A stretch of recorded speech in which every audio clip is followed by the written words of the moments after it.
Rainbow Way YouTube channel လေးမှာကြိုးစားပါတယ်ဒီနေ့ပြောပြပေးသွားမယ့်အကြောင်းလေးကတော့ဒီဘက်ခေတ်မှာလူငယ်တွေမှာတွေ့ရများတဲ့အရွယ်မတိုင်မီစပင်ဖြူပေါက်ကြတာနဲ့ပတ်သက်ပြီးကျမ်းမာရေးဗဟုသုတလေးတွေပြောပြပေးသွားပါမယ်အရင်ဆုံးမိတ်ဆွေတို့အနေနဲ့ Rainbow Wave Channel လေးကို Subscribe လေးလုပ်ပေးသွားမအောင်နော်မိတ်ဆွေတို့အတွက်ဗဟုသုတရစရာကျမ်းမာရေးနဲ့ပတ်သက်တာတွေစင်စစ်မပြတ်တင်ဆက်ပေးသွားမှာပဲဖြစ်ပါတယ်ပုံမှန်ဆိုရင်လူတွေကအသက်အရွယ်တစ်ခုရောက်လာရင်စပင်းတွေဖြူလာကြတာကတော့ထူးဆန်းတဲ့ကိစ္စမဟုတ်ပါဘူးเนาะဒါပေမဲ့အခုခေတ်မှာတော့16နဲ့18နဲ့လို့ငယ်ငယ်ရွယ်ရွယ်လေးတွေရဲ့ခေါင်းမှာစပင်းဖြူလေးတွေစတွေ့လာရပြီးအချို့မှာဆိုတီးထက်ပေါ်စပင်းဖြူတွေညားနေတာကိုတွေ့လာရပါတယ်ခေါင်းမှာစပင်းဖြူပေါက်တာကအရွယ်မတိုင်ခင်အိုမင်းရင့်ရော်သွားစလို့ခံစားရစေပါတယ်လူငယ်တွေနေတဲ့အချိန်မတိုင်ခင်စပင်းဖြူသွားစေဖို့အကြောင်းရင်းများစွာရှိပါတယ်အဲ့ဒါတွေကတော့အာဟာရမပြည့်ဝတဲ့အစားအသောက်များစားသုံးမှုကြောင့်အပူအဆက်တွေစားသုံးမှုများလာတာကြောင့်ဗီတာမင်ချွတ်တဲ့ခြင်းကြောင့်စိတ်ဖိစီးမှုများခြင်းကြောင့်စပင်ဆိုးဆေးတွေအဆူးများခြင်းကြောင့်စပင်သားအတရသုံးတဲ့ပစ္စည်းတွေမှာပါဝင်တဲ့ဓာတုပစ္စည်းများကြောင့်တောက်သုံးနေရတဲ့ဆေးဝါးများကြောင့်မျိုးရိုးဗီဇကြောင့်ဆေးလိပ်တောက်သုံးမှုများခြင်းကြောင့်နေရောင်နဲ့ဓာတ်ရိုက်ထိတွေ့မှုကြောင့်စပင်တွေဖြူလာရတာဖြစ်ပါတယ်အခုပြောသွားတဲ့အကြောင်းအရာတွေထဲမှာစပင်းအတွက်လိုအပ်တဲ့အာဟာရဓာတ်ချို့ယွင်းခြင်းဟာအထက်ကအကြောင်းရင်းတွေကတစ်ခုဖြစ်ပါတယ်စပင်တွေရဲ့အချင်းဆဲလ်တွေမှာရောင်ချယ်တွေထုတ်ပေးနိုင်မှုနည်းလာတဲ့အခါစပင်တွေဖြူလာရပါတယ်စပင်တွေရဲ့ချင်းဆဲလ်တွေမှာရောင်ချယ်တွေထုတ်ပေးနိုင်ဖို့ဗီတာမင် B12 ဓာတ်ကိုလိုအပ်ပါတယ်ဒီလိုအပ်တဲ့အာဟာရဓာတ်တွေလိုအပ်နေတာမို့အရွယ်မတိုင်ခင်စပင်ဖြူတွေပေါက်လာနိုင်ပါတယ်ဒါကြောင့်အရွယ်မတိုင်ခင်စပင်ဖြူပေါက်ခြင်းကိုရပ်တန့်နိုင်ဖို့နည်းလမ်းတချို့ကိုပြောပြပေးပါမယ်ကြက်တော်နီမှာစပင်ဖရူချင်းကိုဆန့်ကျင်နိုင်တဲ့ဓာတ်ပစ္စည်းတွေပါဝင်ပါတယ်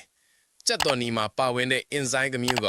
စပင်တွေကိုနတ်မောင်တန်ဆွမ်းစေနိုင်ပါတယ်ကြက်တော်နီမှာဆာဖာဓာတ်လည်းပါဝင်တာကြောင့်စပင်တွေကိုတန်ဆွမ်းစေပြီးတောက်ပြောင်စေနိုင်ပါတယ်ဓာတ်တို့ဆန့်ကျင်ပစ္စည်းတွေများမိဝဲမှာနေ့စဉ်စားတောက်မှုပုံစံကလည်းစပင်ဖြူထွက်ခြင်းကိုကာကွယ်ရမှာအရေးပါနေပါတယ်ဓာတ်တို့ဆန့်ကျင်ပါဝင်တဲ့အစားအစာနဲ့အသီးနှံတွေများစားသုံးပေးပါကော်ဖီထုတ်ကိုက်လန်မုံလာဦးနီထောပတ်တီစတော်ဘယ်ရီငါကန်ဆွန်ဦးချိုကလက်အစားချီတာတွေပဲဖြစ်ပါလေစီဖြူတီကလည်းအချိန်မတိုင်ခင်စပင်ဖြူပေါက်ခြင်းကိုကာကွယ်ပေးနိုင်ပါတယ်စီဖြူတီမှာဓာတ်တိုးဆန့်ကျင်ပစ္စည်းတွေများပါဝင်တာကြောင့်အိုမင်းရင်းရော်ခြင်းကိုနှီးကွေးစေနိုင်တယ်လို့ရောင်ချယ်ဆဲလ်တွေဆုံးရှုံးခြင်းကိုလည်းကာကွယ်ပေးနိုင်ပါတယ်အုံးစီကလည်းစပင်ဖြူပေါက်ခြင်းကိုကာကွယ်ပေးနိုင်ပါတယ်အုံးစီအစစ်ကိုမှန်လင်းပေးတင်ပါတယ်ပြင်းတော်တိန်ရွက်ကိုတင်ချင်နဲ့ရော်ပြီးခေါင်းမလျှော်ခင်ပေါင်းတင်လိုက်ပါတပတ်ကို3ချိန်လောက်လုပ်ပေးမယ်ဆိုစပင်ဖြူတာကိုတီးတီတာတာရက်တန့်စင်နိုင်ပါတယ်ဂျင်းနေ့စဉ်ပြားရည်လက်ပြေစွမ်းတစွမ်းစာမှာဂျင်းတစ်ပြားစာစိန်ပြီးစားပေးပါ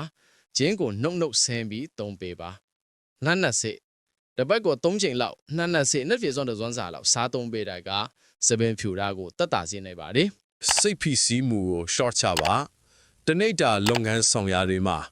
လူငယ်လူကြီးမရွေးစိတ်ဖိစီးမှုတွေကြုံရတတ်ပါတယ်ဒီလိုစိတ်ဖိစီးမှုတွေကအရွယ်မတိုင်ခင်စပင်ဖြူခြင်းကိုဖြစ်စေနိုင်လို့စိတ်ဖိစီးမှုတွေကို short ချတင်ပါတယ်ဆေးလိပ်တောက်ခြင်းကို short ပါဆေးလိပ်တောက်သုံးမှုများလာခြင်းကလည်းအရွယ်မတိုင်ခင်စပင်ဖြူခြင်းကိုဖြစ်စေနိုင်လို့ကျန်းမာရေးအတွက်အကျိုးမရှိနိုင်တဲ့ဆေးလိပ်တောက်သုံးခြင်းကိုတဖြည်းဖြည်း short ချပြီးနောက်ဆုံးဆေးလိပ်ကောက်ခြင်းကိုအပြီးတိုင်ရပ်တန့်တင်ပါတယ်အပူဆက်စားသုံးမှုရှော့ချပါလူတွေနေ့စဉ်စားတောက်နေကြတဲ့အစားအသောက်တွေထဲမှာချိုးချင်းဆက်ဖန်ခါအငတ်အရတာ6တန်ရှိပါတယ်ပူတဲ့အစားဆက်တဲ့အစားတွေကိုစားရင်စပင်ဖြူစေပါတယ်ဒါကြောင့်မိမိနေ့စဉ်စားသုံးတဲ့အစားအသောက်တွေထဲမှာအပူဆက်တွေရှော့ပြီးစားသုံးသင့်ပါတယ်အပူဆက်လို့ပြောလိုက်ရင်လူတွေကငရုတ်သီးတစ်မျိုးတည်းပြီးမြင်ကြပါတယ်ဟုတ်ပါတယ်ငရုတ်သီးအပြင်နေ့စဉ်အစားတောက်နေကြတဲ့အာလူးကြော်ဆတ်အာဘူလျာဘူးလိုမျိုးအားစရှိတဲ့ဖြင့်မျက်လုံးနဲ့မြင်ကြည့်တာနဲ့အပူအဆက်တွေပမာဏများစွာပါဝင်တာကိုသိရနိုင်ပါတယ်နောက်တစ်မျိုးကငရုတ်စီဒါလည်းအပူအဆက်တွေထဲမှာပါပါတယ်ကိုရီးယားအကင်နဲ့ငရုတ်စီတွဲစားတာစမူစာငရုတ်စီလေးနဲ့တို့စားတာကြက်ကြော်ငရုတ်စီလေးနဲ့တို့စားတာဘူဒီကြော်လိုမျိုးအကြော်မျိုးစုံကိုလည်းငရုတ်စီနဲ့တွဲစားကြပါသေးတယ်ဒါတွေကို short ချနိုင်ရင်စပင်ဖြူတာကိုတိတိတတ်တာ short ချစေနိုင်ပါတယ် နောက်ထပ်လည်းကျမ်းမာရေးနဲ့ပတ်သက်ပြီးအသိပညာလေးတွေကိုဆရာဝန်လမ်းညွှန်ချက်များနဲ့အညီစင်ဆက်မပြတ်မျှဝေပေးနေမှာမို့ channel လေးကို like and subscribe လေးလုပ်ပေးတော့ပါဦးနော်